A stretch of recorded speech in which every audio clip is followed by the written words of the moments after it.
आज आमर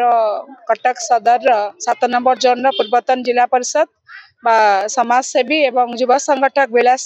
मल्लिक माँ लोभा दास आज द्वादश कार्यक्रम जोगदेली जेहेतु मुझे गाँव झील ये गाँव बोहू तेणु ये अंचल हूँ आमर तेणु से जो माँ टी आम एक्सपर्ट कर समस्त गोटे माँ तेणु आज कार्यक्रम में सारा अंचल मुरबी ठू आरंभ कर समस्त युवक माने सबू माने दल बल निर्विशेष समस्त ये जोगदे जेहेतु ये गोटे कार्यक्रम दुखद समय प्रभु तांका परिवार को सहाय हुंतु एवं तांकर अमर आत्मार माने सद्गति हो तेणु मुझे जगन्नाथ पाखे प्रार्थना करुच्ची। एक्चुअली से जड़े परोपकारी साधारण मनीष थिले साधारण लोक भल पाउले तेणु तांकर मृत्यु रे आमे समस्ते दुखित एवं आज भी आमे चाहूचु से तांकर आत्मार सद्गति हो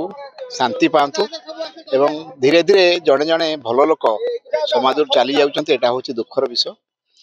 तेणु से समस्त दिगरु साधारण लोक मानकर परोपकारी सरल हृदय लोक थे व्यक्ति थे तेणु यहाँ समाज गोटे क्षति है साधारण लोक मानकर गोटे क्षति है। तो प्रथम विश्वास करें लोभा दास अच्छा कि ना चली जाइए ये कथा मु विश्वास भी करें